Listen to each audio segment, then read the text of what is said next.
பாருங்க, இன்னைக்கு தேமுதிக வந்து திமுகல போய் சேர்ந்துக்கிறாங்க அப்படின்னு சொன்னா அவங்களுடைய பலகீனத்தினால கிடையாது, பெருந்தன்மை. அவங்கதான் சொன்னாங்கல்ல, பாருங்க, திமுக அதிமுக ரெண்டு கட்சியை விட்டுட்டு தேமுதிக தான் இன்றைக்கு பேசு பொருளாக இருக்கின்றது. இவங்க யார் பக்கம் போவாங்க அப்படின்றதான் இன்னைக்கு தமிழகமே காத்து கொண்டிருக்கின்றது அப்படின்னு பிரேமலதா அவர்கள் சொன்னாங்கல்ல. அப்போ அந்த அளவுக்கு பலம் வாய்ந்த ஒரு கட்சி இன்னைக்கு திமுகவோட போயிருக்காங்கன்னா ஒரே காரணம் தான். சரி, ரைட்டு, இந்த கேம்ல நீங்க ஜெயிச்சுட்டு போங்க. ஏதோ போன தடவை பார்லிமெண்ட் எலெக்ஷன்ல இவரை ஜெயிக்க விடல, அவரை மட்டுமாவது ஜெயிக்க விட்டுருக்கலாம். இருந்தாலும் உங்களை மன்னித்து மறந்து பெருந்தன்மையாக நீங்கள் ஆட்சிக்கு வருவதற்கு நாங்கள் உதவி செய்கிறோம் இந்த தடவை, அவ்வளவுதான் அப்படின்னு கூட எடுத்துக்கலாம் இல்லையா? பெருந்தன்மையை புரிஞ்சுக்காங்க ராம்ஸ். ஏன் இப்படி இடக்கமுடக்காவே யோசிச்சுக்கிறீங்க நீங்க? புல் அறியுது இல்ல?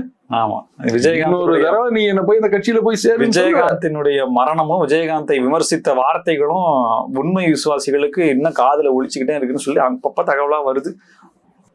கரெக்ட் தான், என்ன பண்ண முடியும்? கேட்டா சொல்லுவாங்க, இவருக்கும் வந்து கலைஞர் அவர்களுக்கும் தான் வந்து நிறைய பேசியிருக்காரு, பேனாலாம் கொடுத்திருக்காரு அப்படின்னு எதையோ ஒண்ணு சொல்லிக்க வேண்டிய. எங்களுக்கு திருமணம் செய்து வைத்ததே அவர்தான்.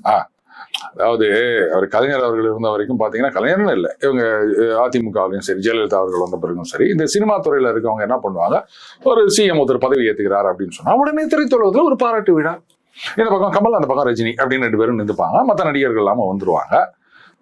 அப்போ நாளைக்கே வந்து திமுக அதிமுக திமுக அதிமுக மாறி மாறி வருது அப்படின்னு வச்சுக்கோங்களேன்.